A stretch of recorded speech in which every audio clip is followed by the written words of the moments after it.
কামারহাটিতে জগন্নাথ মন্দিরে পুজো দিয়ে প্রচার শুরু মদন মিত্রের। কামারহাটিতে তৃণমূলের প্রার্থী মদন মিত্রের নাম ঘোষণার সাথে সাথেই কামারহাটি জগন্নাথ মন্দিরে পুজো দিলেন। পুজো দিয়ে রঙের তুলি টানে নিজের নাম দেওয়ালে লিখে প্রচার করলেন এবং ভোটে তিনি জয়লাভ করবেন, এটাই মদন মিত্রের আশা। তিনি আশাবাদী, কর্মীরা বাজি ফাটালেন। কামারহাটিতে মোটামুটি উন্নয়ন হয়ে গেছে, বাকি তিনি করে দেবেন। কামারহাটিতে সিপিআইএম প্রার্থী মানস মুখার্জি কামারহাটিতে ভোট প্রচার করতে এসেছে বলেছেন, ভোট লুট হলে চোখে চোখ রেখে কথা হবে। তার প্রশ্নে মদন বাবু বললেন, মানস বাবুর চোখ আছে তো মানুষ চোখ নামিয়ে দেবে, এখন সেটাই দেখার বিষয়। প্রথমে এটাই বলবো যে পশ্চিমবঙ্গের মানুষ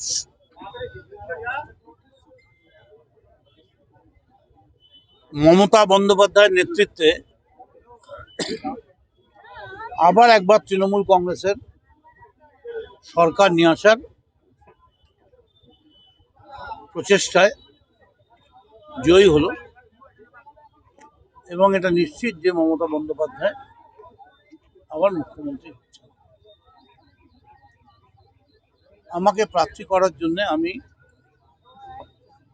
মমতা বন্দ্যোপাধ্যায় এবং অভিষেক বন্দ্যোপাধ্যায় সহ দলের সমস্ত নেতৃত্বকে ধন্যবাদ, আমার আন্তরিক অভিনন্দন জানাচ্ছি। দলের যত কর্মী আছে সমস্ত কর্মীর কাছে আমার আবেদন, আপনারাই দলের সম্পদ, এমনভাবে ভোটটা করুন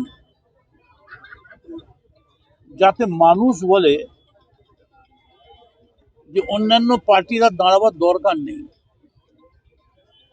এই যে গুন্ডা পার্টি একজন মহিলা মন্ত্রীর বাড়িতে ভাঙচুর করে দিল, রবীন্দ্রনাথকে কখনো তারা সান্যাল বলে ফেলছেন, মিছিল বেরিয়ে যাচ্ছে, নেতার সামনে পেছনের ল্যাজ দিয়ে বিদ্যাসাগরের মূর্তি ভেঙে দিচ্ছেন।